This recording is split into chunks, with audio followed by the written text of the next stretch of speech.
সেই সম্পদের উপরে কবরস্থান আছে, সেই সম্পদের অর্থ মুসলিম ছেলেদের পড়াশোনাতে লাগে।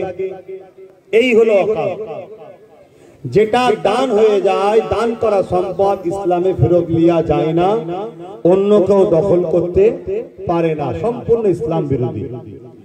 আমার দেশের সংবিধান অনুযায়ী ওয়াকফ এই সম্পদ যাতে সুস্থভাবে থাকে, লুটটুট না হয়ে যায়, চুরি না হয়ে যায়, তার জন্য একটা কমিটি করা আছে। সেই কমিটি ওই ওয়াকফ সম্পদকে পরিচালনা করে। কিন্তু দুঃখের বিষয়, শেষ স্বাধীনতার পর থেকে এই পর্যন্ত সবাই মিলেই ওয়াকফের পয়সা লুটেছে কম বেশি, সবাই মিলেই ওয়াকফকে কম বেশি লুটেছে। কিন্তু কেন্দ্রে বিজেপি সরকার হঠাৎ করে দেখছে যে 29 লক্ষ বিঘে সম্পদ, কত 29 লক্ষ বিঘে সম্পদ, বাপ রে বাপ, এই বিশাল সম্পদ, যেটা ভিআইপি জায়গাও আছে, যার উপরে মসজিদ আছে 700 বছর 800 বছর 1000 বছরের মসজিদ, 700-800 বছরের মাদ্রাসা দাঁড়িয়ে আছে, 1000 বছরের কবরস্থান আছে, শহরের উপরে বুকে একদম। বিজেপি দেখছে এই সম্পদকে দখল করতে হবে। এই যে কমিটি ঝেড়ে ঝুড়ে খাচ্ছে সম্পদের ইনকাম, এটা মানে পুকুর থেকে মাছ চুরি করে খাচ্ছিল আজকে। বিজেপি বলছে পুরো পুকুর থেকে চুরি করতে হবে। কি বলছে? পুরো পুকুর থেকেই চুরি করতে হবে। তাই 2025-এ একটা কালা কানুন তৈরি করেছে, যে কানুনটা এত ভয়ানক, অত বিস্তারিত এখন বলার সময় নেই। আমাদের মসজিদ, আমাদের কবরস্থান, আমাদের খানকা, আমাদের ঈদগাহ বেদখল হবে, সেগুলোকে ভেঙে প্ল্যান করে দিয়ে আদানি আম্বানিদের বড় বড় কারখানা ফ্যাক্টরি তৈরি করে দেবার একটা পরিকল্পনা কেন্দ্র সরকার করছে। এটা নাই না অন্যায়? জোরে বলো। এটা সংবিধানের বিরুদ্ধে না পক্ষে? বিরুদ্ধে। দেশে কি বলে, ইসলামের পক্ষে না বিরুদ্ধে? বিরুদ্ধে। আমার একটা কথা আপনাদের কানে হয়তো আসতে পারে, এটা ভিডিও কাটিং ছড়াচ্ছে, আমাকে নিয়ে অনেক কিছুই হয় বাপ ভাইরা। কখনো আমার এআই ছবি করে, কথা বুঝে আসছে না? কখনো দেখা যাবে মুদির পাশে আমি বসে আছি, কথা বুঝছেন তো নাকি? কখনো দেখা যাবে আমার মাথায় টুপি, কপালে তিলক দিয়া। এগুলো এআই করে করা যায়, কিন্তু আমার গ্রাম্য বাপেরা মায়েরা হয়তো তোরা বুঝতে পারছে না দুনিয়া কত আগে গেছে। একটা উলামাকে কেউ যদি ইহনত করে বা সন্দেহ করে কোন বিষয়ের উপরে, সে কুফরি করলো, ওই অবস্থায় মারা গেলে তার ঈমান থাকবে না, জাহান্নামে চলে যাবে। তাহলে কিভাবে আমাদেরকে শেষ করছে জালিমরা ভাবছে। তারপরে এখন দুনিয়া এত উন্নত, এখানকার কিছু কথা, ওখানকার কিছু কথা, এখানকার কিছু কথা কেটে একসাথে সেটিং করা, যেসব বসে আছে সেটিং মাস্টার সব করতে পারে। তবে এরা খারাপ কাজ করে না, এরা পুরো ছাড়ে, কিন্তু করা যায়। কি গো, যায় না? যায় না? দুনিয়া এত আগে, টেকনোলজি এত আগে, কথা বুঝে আসছে? এইভাবে কেউ 20 সেকেন্ডের ভিডিও ছাড়ছে, কেউ 30 সেকেন্ডের ভিডিও ছাড়ছে। এগুলো ছাড়ছে কারা জানে? এক শ্রেণীর মুনাফিক মুসলমানরা। দুটো কারণে, এক, তারা মুনাফিকি করে, তাদের বিরুদ্ধে আমি বলি, সমাজের মানুষের কাছে ধরা পড়ে যায়, বিরোধী করে। আর এক হচ্ছে যারা রাজনীতির নামে আমাদেরকে গোলাম বানাতে চায়, তারা এগুলো কাটিং করে ছড়িয়ে মুসলমানের থেকে আমাকে খারাপ করার একটা পরিকল্পনা করছে। কথা বুঝে আসছে না? এই উদ্দেশ্য। তবে মনে রেখো, ইজ্জত দেনেওয়ালার মালিক কোনো বান্দা নয়, ইজ্জত লেনেওয়ালার মালিকও কোনো বান্দা নয়। কারো ধার আব্বাস সিদ্দিকী ধরে না। আল্লাহ রসুলের জন্য হক কথা বলছি, আল্লাহ মৃত্যু পর্যন্ত বলার তৌফিক দি। হক কথা বলতে বলতে আল্লাহ যেন মরণ দেয়, বলুন আমিন। তো ভাইরা আমার, একটা ভিডিও সমাজের বুকে খুব ভাইরাল হচ্ছে। কি? আব্বাস সিদ্দিকী বলেছে টিএমসি কে ভোট দেওয়া হারাম। শুনেছেন আপনারা? একটু হ্যাঁ কি না বলে, কারা কারা শুনেছেন একটু হাত তুলে দেখেন। বাবা, এত লোক শুনে ফেলেছে, এখনো বাকি হয়তো শোনেনি, কাল শুনবেন। ছেলেরা লিখে দেখাবে, এই দেখো আব্বা তোমাদের হুজুর কি বলছে, দেখো এ হুজুর মানা যাবে না, এ হুজুর শোনা যাবে না। এই ছেলে, মাথা গরম সব জায়গায় করা ভালো না। আল্লাহ ও রাসূলের ব্যাপারে মাথা গরম করলে দুনিয়াও বরবাদ হবে, আখিরাতও বরবাদ হবে। অ্যাকচুয়ালি কি বলেছিলাম একটু শর্ট করে বলে দিচ্ছি, ততক্ষণ আপনারা দেন শর্ট করেই বলে দিচ্ছি। আমি বলেছিলাম এই বিষয়টাই ওয়াকফ নিয়ে আলোচনা করতে গিয়ে বলেছিলাম কি কেন্দ্র সরকার সংবিধান বিরোধী কালা কানুন করে গায়ে জোর দিয়ে আমার মসজিদ, মাদ্রাসা, কবরস্থান, ঈদগাহ, খানকাকে মিটিয়ে দিতে চাইছে। অন্যায় দুই ধরনের হয়, একটা নিজের ক্ষতি আর একটা দিনের ক্ষতি। এরা দিনের ক্ষতি করতে চাইছে, এই বিজেপিকে কোনো মুসলমান মেনে নেওয়া যাবে? জোরে বলে কেন এই অন্যায় করছে? আর আল্লাহ রাসূল বললেন অন্যায় দেখলে হাত দিয়ে রোখো। হাদিস ঠিক উলামা ভাইরা আছেন না, অন্যায় দেখলে হাত দিয়ে রোখো। যদি হাতে রোখার ক্ষমতা না থাকে মুখ দিয়ে প্রতিবাদ করো, মুখে যদি প্রতিবাদ করার ক্ষমতা না থাকে ঘৃণা করে দূরে সরে যাও। এই ঘৃণা করে দূরে সরে যাওয়া সব থেকে দুর্বল, কমজোর, নিম্ন মানের ঈমান। এরপরে আর ঈমানের কোন স্থান নাই। তাহলে বলুন কেন্দ্রের বিজেপি সরকার এই ওয়াকফ কালা কানুন করে যেটা করছে এটা ন্যায় না অন্যায়? আওয়াজ দিয়ে বলবেন।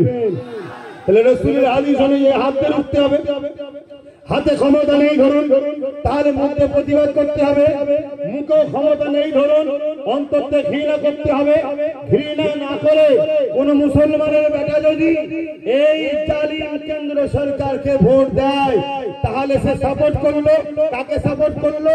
যে ক্ষমতার জন্য মসজিদ, মাদ্রাসা, কবরস্থানকে মিটাচ্ছে। তাহলে তাকে আরো শক্তিশালী করা হলো না? হলো না?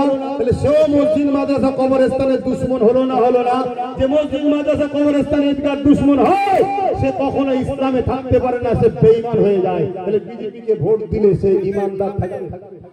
এই জোরে বলে এইটা আমি বলেছি। এরপরে কি বলেছি সেবার শোনো। এরপরে বলেছি আমাদের ভোটে যে সরকার জিতেছে সেই সরকার যখন বাংলায় ওয়াকফ কালা কানুনের বিরুদ্ধে, বিজেপির বিরুদ্ধে যখন বাংলায় আন্দোলন করতে নামলাম, রাজ্য সরকার বলল দিল্লি চলে যাও, এখানে আন্দোলন হবে না। যদি করো তোমার সব থেকে বড় দুশমন আমি হব। তাহলে আমার প্রশ্ন, মসজিদ ভাঙবে বিজেপি, রুখবো আমি। তুমি আমার সাথ না দিয়ে তুমি তো বলেছিলে বিজেপির হাত থেকে বাঁচাবো আমি, আমাকে ভোট দিয়েছিলাম। আজকে বিজেপির বিরুদ্ধে বললে তোমার বুকে যদি ব্যথা হয় তাহলে আমি জানতে চাইছি তুমি বিজেপির দুশমন না বন্ধু? তুমি যদি বিজেপির বন্ধু হও তুমি বিজেপি মসজিদ, মাদ্রাসা ভাঙবে আর তুমি বলছো রুকা যাবে না। তাহলে তুমি মাদ্রাসা, মসজিদ ভাঙুক এটা চাইছো। যে মাদ্রাসা, মসজিদ ভাঙে চায় তাকেও সাপোর্ট করা হারাম, ঈমান থাকবে না। কথা বুঝে আসছে না? আর কি বলেছি আমি? বলেছি যদি কেউ বলে কোরআন শেষ হয়ে যাবে, আমার উন্নয়ন শেষ হবে না। কোরআন শেষ হয়ে যাবার কথা যে বলে তাকে সাপোর্ট মানে কোরআন শেষ হয়ে যাওয়া বাদীকে সাপোর্ট করা মানে ঈমান চলে যাবে। আমি এই কথা বলেছি। আমি বলেছি কি এরপরে আরো অনেক কথা বলেছি। কেউ যদি রেশনের দ্বারা মুসলমানকে প্রসাদ খাইয়ে বেঈমান কাফের বানাতে চায় তাকে ভোট দিয়ে জিতানো হারাম। শুনছেন তো নাকি? এসব কিছু বলার পরে আর একটা কথা বলেছি কি এরপরও যদি বাংলার মুসলমান মনে করো যে ভাই কি হবে কি হবে, তাহলে তোমরা তোমাদের দিদিকে যে বুঝাও না যে আপনি এই কথাগুলোকে উল্টো করে দেন, যে আমার বলা ভুল হয়েছিল দিল্লি চলে যাও, এটা আমি উল্টো করে লিখছি। কোরআন শেষ হয়ে যাবে বলা ভুল হয়েছিল। কথা বুঝে আসছে না? মানুষ মাত্র ভুল হতে পারে। তুমি ক্ষমা চেয়ে নাও, ক্ষমা চেয়ে না লিয়া পর্যন্ত এই মজলিস থেকে বলে যাচ্ছি ইসলামের দুশমন, কোরআনের দুশমন যারা ক্ষমতা দ্বারা মিটাচ্ছে এদেরকে সাপোর্ট যে করে সে ইসলামের মধ্যে থাকে না, নবীর হাদিসে বেঈমান হয়ে যায়।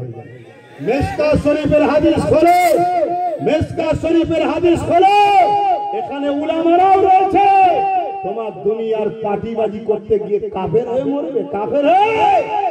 খোলো, কেউ যদি জালিম হয়, জুলুম করে, তুমি জানার পরেও যদি তুমি তাকে সাথ দাও, তাকে জিতাও, মিশকা শরীফের হাদিস বলছে সে ইসলাম থেকে বেরিয়ে যাবে।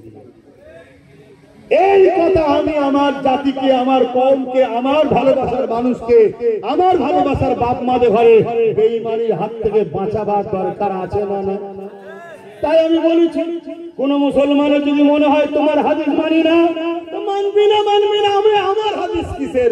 তো আমার কথা তো আল্লাহ রসুলের, কিয়ামত দিন জবাব দিবি। এই বাংলায় দুর্গাপুরে বোল্ডুজার দিয়ে মাদ্রাসা ভাঙা হয়েছে না হয়নি? কে ভেঙেছে? আব্বাস সিদ্দিকী। যে মাদ্রাসা ভাঙে তাকে তুমি ক্ষমতা দিয়ে আরো মাদ্রাসা ভাঙাতে চাইছো। এই মাদ্রাসার শিক্ষক নিয়োগ বন্ধ হয়ে গেছে। 10,000-এর উপরে পদ খালি। যদি চাকরি পেত 10,000 মুসলিম ঘরের আলেম ওলামা ছেলেরা চাকরি পেত। বন্ধ হয়ে গেছে কেন? মাদ্রাসা শিক্ষাকে মিটিয়ে দাও। এটা কি আরএসএস এর ইশারা না? তাহলে বিজেপি যার ইশারায় কাজ করছে, রাজ্য সরকারও তার ইশারায় কাজ করছে। তাহলে ভোট দেবো আমরা আর ঘর ভাঙবে আমাদের, ভোট দেবো আমরা মসজিদ ভাঙবে আমাদের, ভোট দেবো আমরা মাদ্রাসা ভাঙবে আমাদের, ভোট দেবো আমরা আর প্রসাদ খাওয়াবে আমাদেরকে। এটা মেনে নেওয়া যাবে না।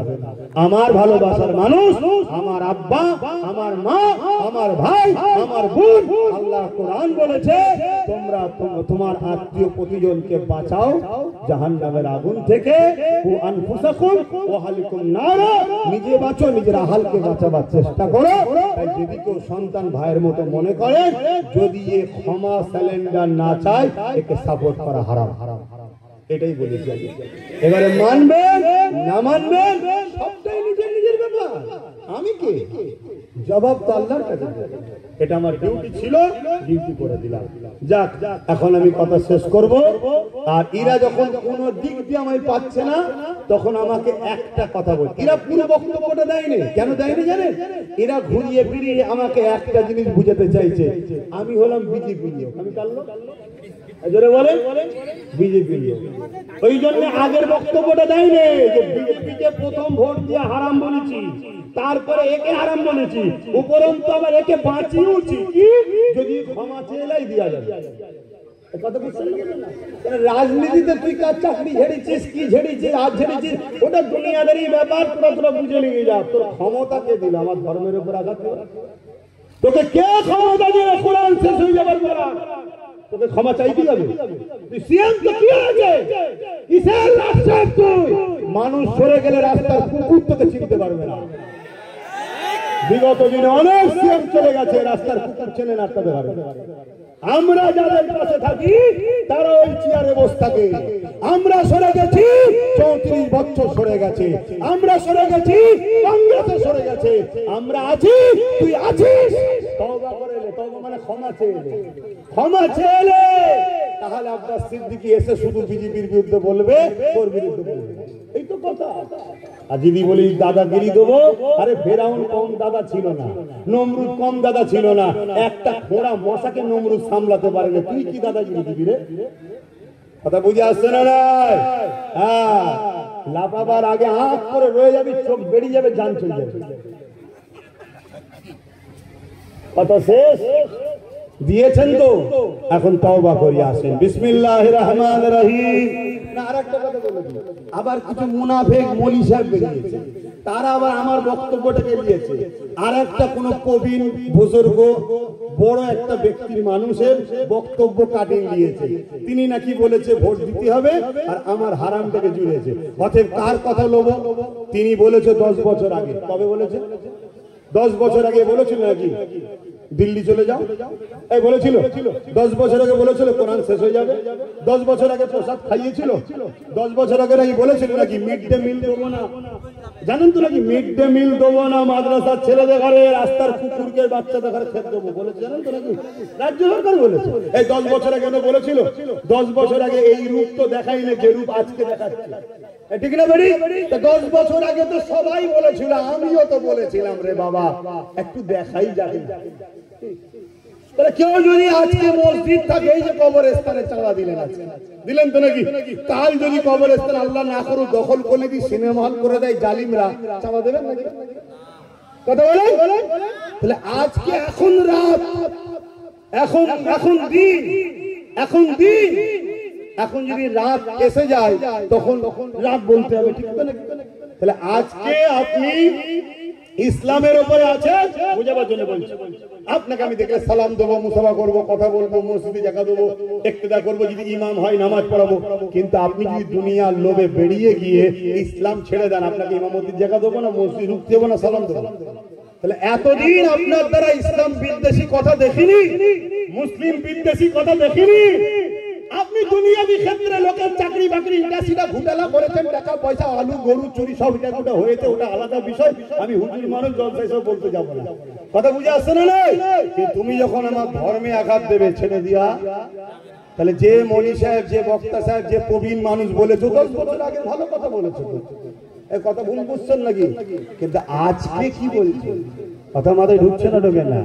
আজকে সাপোর্ট করলে যদি না ক্ষমা চাই, ঈমান যাবে। সে যেই হোক, চলো আসো সামনে বসতে রাজি আছি। আসো তওবা করি। বিসমিল্লাহির রহমানির রহিম। আল্লাহ তাআলা আমি জানা অজানা, ইচ্ছা ও ইচ্ছা সকল গুনাহ হইতে তওবা করিতেছি। আস্তাগফিরুল্লাহ রাব্বি মিন কুল্লি যামবি ওয়া আতুবু ইলাইহি। আশহাদু আল্লা ইলাহা ইল্লাল্লাহু ওয়াহদাহু লা শারীকা লাহু ওয়া আশহাদু আন্না মুহাম্মাদান আবদুহু ওয়া রাসূলুহু। লা ইলাহা ইল্লাল্লাহ মুহাম্মাদুর রাসূলুল্লাহ সাল্লাল্লাহু আলাইহি ওয়াসাল্লাম। আরেকটা কথা বলছি, এটা সতর্ক করছি, বলবো।